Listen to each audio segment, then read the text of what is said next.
Hi everybody, it's Miss Angel. I'm here to read for you for the Bedtime Storybook Club. Today's story is a retelling of a Persian story called The Magic Horse. I hope you all enjoy it.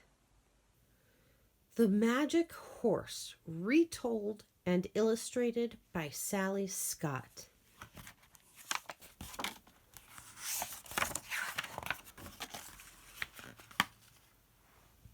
Long ago in Persia, there lived a rich and powerful king who had one son and one daughter.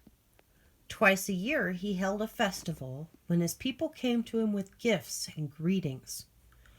On one such day, a wizard approached and showed the king a horse carved from the blackest ebony, inlaid with gold and jewels.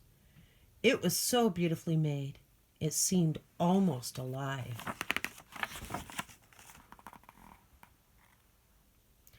"Sire," said the wizard, "this is a very special horse, a magic horse. Whoever mounts it may travel anywhere he chooses, and in no time at all." The king was delighted and asked the wizard to demonstrate the horse's powers. The wizard mounted the horse and turned a peg behind its ears. At once, horse and rider soared up into the air, flying higher and higher into the sky above the palace. The king was amazed. "By Allah!" he cried when the wizard returned. "Ask what you will for this magic horse, and it is yours." "Sire," said the wizard, "I ask for your daughter's hand in marriage." All who heard this laughed heartily. The wizard was old and ugly, and the princess was young and beautiful as the crescent moon. The princess was horrified at the very thought of such a match, and asked her brother, Prince Kamar al-Akmar, to help her. The prince went at once to the king. "It is an insolent demand, my father. I am sure you will not agree." "Indeed, indeed, my son," sighed the king. "After all, the wizard may be satisfied with gold instead. But take a look at this horse. By Allah, it is a wonderful thing." When he saw the magic horse, Prince Kamar al-Akmar was so impressed that he leapt into the saddle at once. The wizard was furious at the prince's interference. He stepped forward and pointed to a peg behind the horse's ear. He said, "Turn this, O prince." As soon as the prince did, the horse began to move. It rose up into the air, up and up, higher and higher, until Prince Kamar al-Akmar was carried out of sight. The king ordered the wizard to make the magic horse descend. "I cannot, sire," replied the wizard. "Everything happened so quickly, I had no time to show the prince how to bring the horse down." The king flew into a rage. He had the wizard thrown into prison, and then, believing he had lost his only son, he ordered the palace to go into mourning. The prince, meanwhile, had begun to be alarmed. When he turned the peg that the wizard had shown him, the horse only rose higher. Quickly he searched, and to his relief he found a second peg behind the horse's other ear. In no time at all, he learned to make the horse go higher or lower, faster or slower at a touch. "Allah be praised!" he cried, and turned his attention to the scene below him.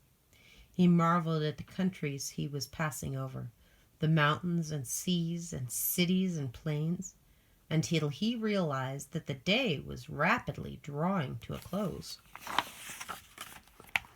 Below him was a beautiful city whose domes and towers and minarets shone like gold in the evening sun. He decided to rest there for the night before returning home in the morning.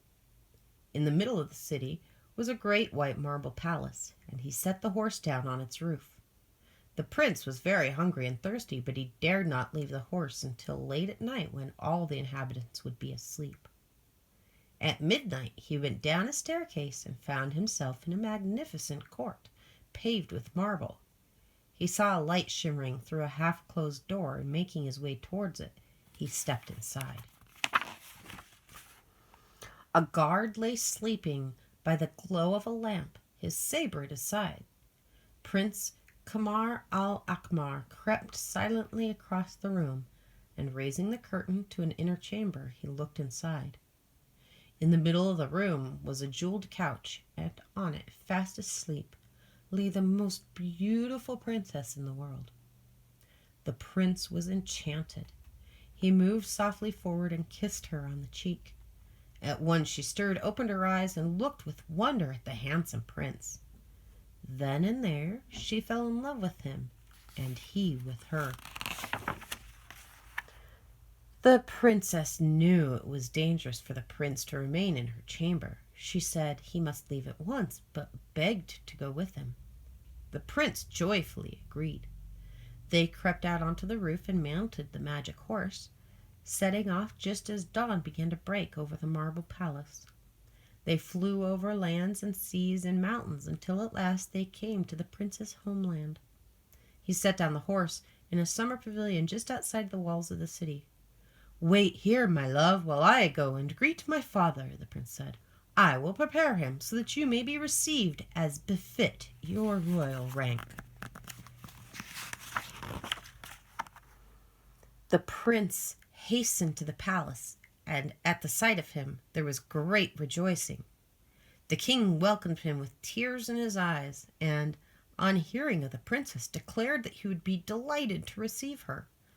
A royal litter was prepared, with a procession of guards and slaves to bring her into the city with all due ceremony. The king now sent word to the dungeons that the wizard should be released, since the prince had returned safely after all. But the wizard, who was furious at his imprisonment, was determined to be revenged. When he learned of the coming marriage and the whereabouts of the princess, he hurried to reach the summer pavilion before the procession arrived. "My lady," said the wizard, "I have been sent by my master, Prince Kamar al-Akmar, to bring you into the city. It is his wish that you enter it upon the wonderful horse which brought you here." "As the prince desires," replied the princess, and she and the wizard mounted the magic horse. They were soaring high over the city as Prince Kamar al-Akmar arrived with the procession. He heard a mocking laugh far above him and looked up and saw the wizard and the princess on the magic horse, just disappearing from sight. The prince was in despair. He returned to the city and would see no one in his grief. Days passed until one morning the prince dried his tears and resolved to find the princess, even if it should take him the rest of his life. He dressed in simple traveling clothes and, taking a purse full of money, set out on his search. Meanwhile, the princess soon realized that she had been tricked, and she implored the wizard to take her back to her prince. But her entreaties were in vain. All day and all night they traveled until at last the horse alighted in a strange land in a clearing in the middle of a wood. The princess cried out for help. As luck would have it, the sultan of that land was out hunting and heard her screams. Hastening to the spot, he was amazed to see the beautiful girl struggling in the arms of the old wizard. "By Allah, free that lady!" he ordered. "She is my wife," replied the wizard, "and I shall do as I please." "As Allah is merciful, I am not his wife," cried the princess. "He is a wicked man and a magician who has stolen me away." The sultan had no need to hear more. He ordered his men to seize the wizard and throw him into prison. He then took the princess and the magic horse back to his palace. But the princess's relief was short-lived, for the sultan too was enchanted by her beauty and resolved to marry her himself.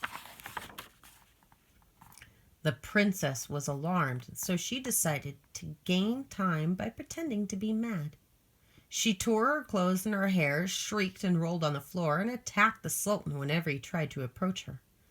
He sent his physicians to examine the girl, but she would not let them near her, and so they declared her case to be hopeless.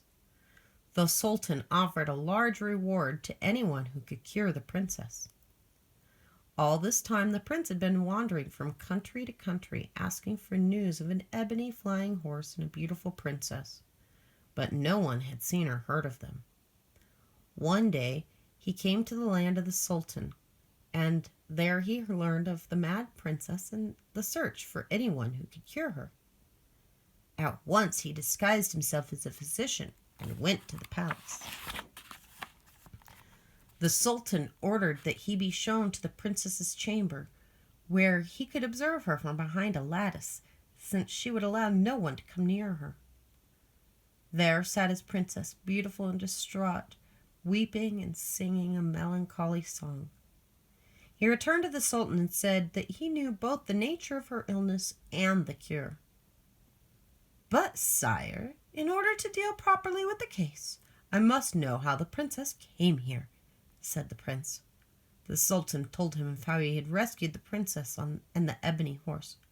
"Ah," said the prince, nodding wisely, "it would seem that this horse has much to do with the condition of the princess. Tell me, sire, is it still in your possession?" "Yes, indeed," said the Sultan. The prince told him to keep the horse in readiness, for he would have need of it during the treatment. Then he returned to the princess's chamber. Thinking he was another physician, she began to shout and shake her fist at him until he spoke to her. "Do you not know me?" he said. The princess at once recognized the voice of her prince and was overjoyed. Then he told her of her plan. "And you, my love," he said, "must now receive the Sultan happily, so that he believes I have cured you and will trust me." Later, when the Sultan came to her, she received him with charm and courtesy. He was delighted and promised to reward the physician. "And now, Allah be praised, the marriage can take place without delay," he cried.